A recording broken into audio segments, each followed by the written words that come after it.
Pak Andrinov mengatakan kembalikan dulu ke konsep awalnya gitu ya, jangan bernafsu mengejar investasi saja begitu ya. Harus kemudian diberikan penentuan kawasan-kawasan mana yang perlu dibangun terlebih dahulu dan intinya adalah bagaimana perencanaannya begitu ke depannya. Nah, Prof Didin sendiri kan sebenarnya sejak awal sudah memberikan catatan. Anda sendiri tidak setuju gitu dengan pemindahan ibu kota. Apa sebenarnya yang menjadi poin penolakan Anda pada saat itu dan bagaimana Anda melihat perkembangan pembangunan IKN sampai dengan hari ini? Iya, jadi setahun yang lalu saya dalam pembicaraan economic challenges juga tentang IKN ya. Jadi waktu itu dari UI saya dengan Didi Rahbini. Jadi bukan penolakan ibu kota yang saya sampaikan. Saya pernah menulis tentang pentingnya ibu kota itu dipindahkan, gitu, dengan segala argumentasi ekonomi, politik dan lain-lain.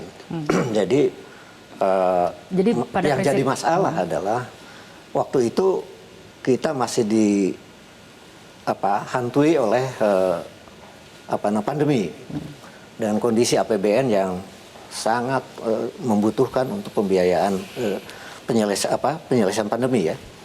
Jadi dan saya kira recovery ekonomi sampai hari ini pun walaupun catatannya 5% ya pertumbuhan ekonomi, tapi kan boosternya itu kan utang. Seperti yang tertera sekarang mungkin di layar saat ini adalah beberapa alasan yang waktu itu diajukan pada waktu itu ya. Masih berlaku sampai dengan sekarang alasan-alasannya? Masih. Jadi utang kita itu, nah ini kebetulan Pak Misbahun. Utang kita itu sekarang ini pemerintah ya, udah 38% PDB kan.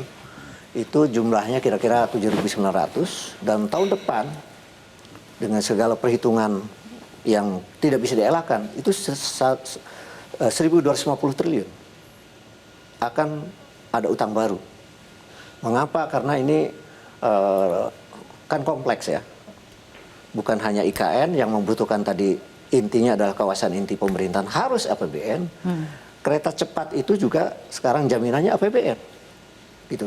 Dan sekian banyak yang harus ditanggung ya dalam rangka keseimbangan fiskal kita gitu.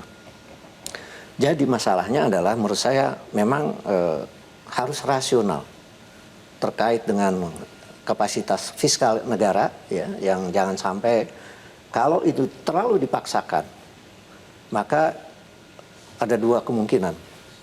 Pertama adalah nanti kualitas dari pertumbuhan sendiri akan dikorbankan dengan